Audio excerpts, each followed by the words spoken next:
So, a fresh new week has arrived, and here on this channel, that means one thing and one thing only. Every weekend, I post an episode of this series we do called Your Take Not Mine, where I turn to you, the viewers, to give me your hottest NBA takes of the week, based on what's going on at the time, and I then choose my favorite submissions and discuss them in a video.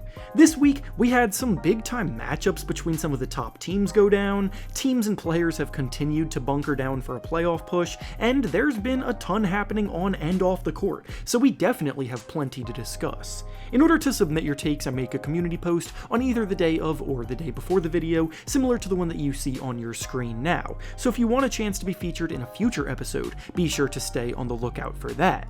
Before we start though, I want to thank PrizePicks for sponsoring today's video. PrizePicks is a skill-based, real money daily fantasy sports game where you select 2 to 6 players and guess if they will hit more or less than their projection, and if you get it right, you can win. Plus, with their new Demons and Goblins lines, you can now win up to 100 times your original entry. Obviously, we're all basketball fans here, but PrizePicks has almost every sport you can think of available to choose from and play. To add to the fun, they also offer frequent bonuses, discounts, and weekly promotions, such as Taco Tuesday and Flex Friday, plus so many more specialty free spaces to watch for throughout the year, so you don't want to miss those. For today's slate of games, I'm going with Jusuf Nurkic to score over 11 points, Victor Wembanyama to score over 17.5 points, and Paolo Banchero to dish out fewer than 5.5 assists in this week's entry. To sign up, go down to the link in the description and use promo code REFERENCE when you sign up to get a deposit match bonus of up to $100. Once again, thank you to PrizePicks for sponsoring the video. Now let's get back to the topic at hand. The first take we'll be discussing today comes to us from Mason, and he says that the Celtics can still win the NBA Finals this year even without Kristaps Porzingis being healthy, because the East is weak and they're better than the Denver Nuggets, who are favored out west. The Celtics right now are the favorites to win it all in the eyes of most, but that doesn't mean that they're actually going to be everyone's picks to pull it off. Looking at every sportsbook, you see the Celtics at the top with the best odds to take home the Larry O'Brien trophy, and it is for good reason, with them sitting atop not only the Eastern Conference standings, but the standings of the entire league, with the best record in the NBA by a good 6 games. The Celtics don't really have a notable weakness either, which makes it even harder to fade them in the long run. They surpassed the Indiana Pacers as the NBA's #1 ranked offense, and they're also right behind the Timberwolves, ranking defensively as the league's 2nd best defense as well. At full strength, they probably have the best starting lineup in the NBA by a pretty good margin too, with 5 players that can perform at a near all-star level, and their bench has players like Al Horford holding things down with his floor spacing and his interior defense, Sam Hauser igniting the offense with sharpshooting, and Peyton Pritchard providing some shot creation for the second unit.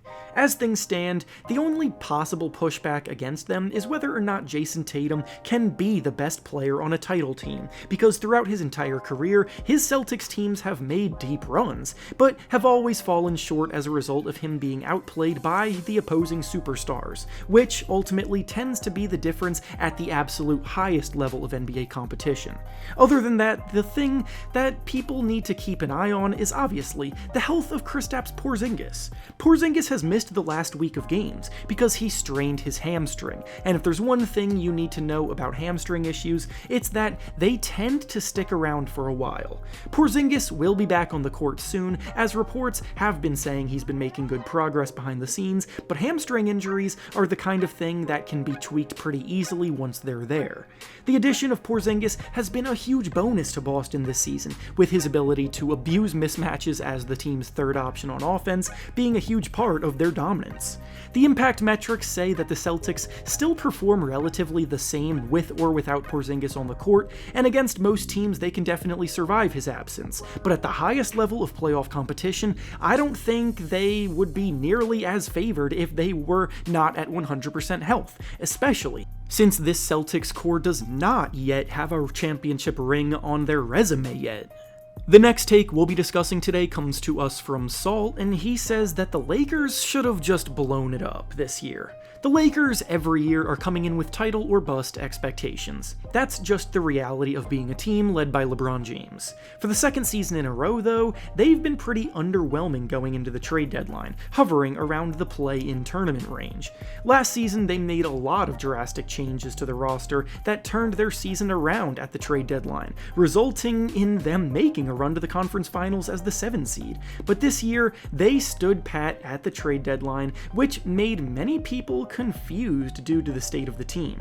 Weirdly enough, though, the confidence they expressed in their roster being able to turn it around has actually been working out to a degree, and since the trade deadline, which is a little over a month's worth of games, the Lakers have actually been the NBA's third best offense in that span. LeBron James has taken on more point guard duties in the offense, dishing out about 10 assists per game since the trade deadline. D'Angelo Russell and Austin Reeves have both started to heat up after slow starts to their seasons. Rui Hachimura has started to play some of his best basketball on both ends of the floor in that span, and with the team getting healthier, this is pretty much the same group that made that run last season, so it shouldn't actually be that surprising that they've started to find their groove at the same point in the season. Obviously, with all of that being said, they still have a lot of work to do to even get into the playoffs, and if they do bow out of the play-in tournament early, then all of this would be for nothing. The Lakers are clearly playing on borrowed time, with LeBron's future being up in the air as well, so some tough decisions will need to be made this offseason, but I don't think that necessarily means they should have gotten ahead of it by blowing it up when they still had a real chance to make some noise this year, so I disagree with this one. And finally, the last take we'll be discussing today comes to us from Paul, and he says that Victor Wembanyama will go down as the greatest defender the NBA has ever seen. This is a pretty damn big claim to make about a rookie, but honestly, we'd be all lying to ourselves if we said it was out of the question. Wembanyama in his first season is already doing things we haven't seen a player do this early in their careers in a very long time, and on top of it all, he has the kind of confidence to where he expects nothing but greatness out of himself. He just recently said in an interview that Rudy Gobert can have this year's Defensive Player of the Year award because he knows he's going to be claiming that throne in the very near future, and he easily has the game to back it up. Wembanyama is leading the NBA in blocks per game this season, swatting 3.4 shots per game. He's swiping another 1.3 steals per game, which has him ranked in the top 20 of the league too. He's making players shoot a whopping 10.4% worse in the paint when he's their primary defender, which ranks amongst the league's best, and the Spurs allow 7.8 fewer points per 100 possessions with him on the floor versus when he's on the bench, which is already massive impact, so you can imagine what can happen when he actually gets surrounded by other quality defenders. Right now, Ben Wallace and Dikembe Mutombo are tied for having the most Defensive Player of the Year award wins in NBA history, as they both won the award 4 times, and Rudy Gobert with a win this season would join them. Is it crazy to think that Victor Wembanyama can join them winning the award 4 times, with him already being in the running for the award as a 20-year-old? I don't think it is. Obviously, it's still a long way away, but with his length, agility, instincts, and production, the sky is literally the limit for him. And with that being said, that's all I have for you today. Make sure to like the video, subscribe to the channel, and comment down below what you think about the takes discussed. Thanks for watching, and I'll see you all next time.